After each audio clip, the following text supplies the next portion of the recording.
começar a nossa aula de hoje e vamos revisar alguns conceitos que vocês já viram aí sobre frações, mas precisam reforçar. Então vamos começar pelas frações equivalentes. Lembra que frações equivalentes, elas equivalem uma a outra. Vamos dar um exemplo. Vamos lá para os bolos. A gente gosta bastante de exemplo de bolos. Nós temos aqui dois bolos aproximadamente do mesmo tamanho. Nós vamos imaginar que eles são iguais. E então nós vamos dividir eles de forma diferente. Se eu comer um pedaço desse bolo, eu vou dizer que eu comi um meio, ou seja, a metade, certo? Se eu comer 2 pedaços desse bolo, por incrível que pareça, eu comi 2/4, mas não comi mais. Por quê? Porque ambos eu comi a metade. Então, essa fração equivale a essa. Como que eu descubro isso? Fazendo um cálculo, porque aqui eu fiz o desenho para descobrir. O cálculo, a gente faz a divisão por um número igual. Vamos lá, então. Então, a gente precisa dividir o denominador e o numerador por um mesmo número. No caso aqui, o 2 divide os dois. Então, aqui eu vou ter um resultado, 1/2.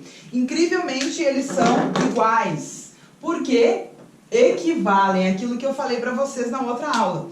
Os números, eles se equivalem. Este bolo equivale a este bolo. Se eu comer um pedaço desse e comer 2 desse, é a mesma coisa. Eu comi a mesma quantidade de bolo. Então, isso são frações equivalentes. Como que eu descubro se a fração equivale a outra? Eu simplifico. Isso aqui, fazer esse cálculo de divisão, é simplificação de frações. Vamos dar um outro exemplo para que vocês consigam gravar bem essa parte da simplificação de frações. Por exemplo, 3/7. Existe algum número que a gente vai conseguir simplificar essa fração? Existe algum número que eu consiga dividir os dois ao mesmo tempo? Não. Aqui eu só divido por 3 e o 7 não divide por 3. Então, esta fração já é a forma simplificada, certo? Agora vamos a um outro exemplo. 27/42. Eu preciso simplificar essa fração. Então, eu preciso descobrir um número que divida o numerador e o denominador, os dois juntos. Não pode ser um número diferente. Então, vamos lá. 2 não divide, porque o 27 é ímpar. A gente já começa eliminando 2. Vamos ao 3. O 27 eu sei que divide por 3. O 42 divide ou não por 3? Então, a gente faz o cálculo se a gente não sabe de cabeça. 4. Aqui vai 1, sobra 1, desce o 2, 4 vezes 3, 12, deu exato, então a resposta é 14. Então, eu acabei de concluir que eu consigo dividir o 42 por 3 e o 27 também. Então, eu posso simplificar essa fração dividindo eles por 3.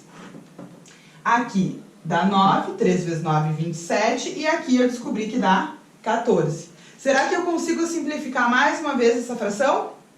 Aí eu preciso ter um número que divida os dois juntos ao mesmo tempo, né? Só que eu não tenho, porque o 9 divide por 3 e por 9, e por mais nenhum outro, e o 14 divide por 2, por 7, por 14. Então, não tem um número comum que divida os dois.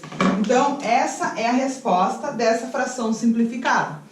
O que significa que essa equivale a essa, certo? Vamos assistir agora o próximo vídeo que vai explicar o novo conteúdo de frações.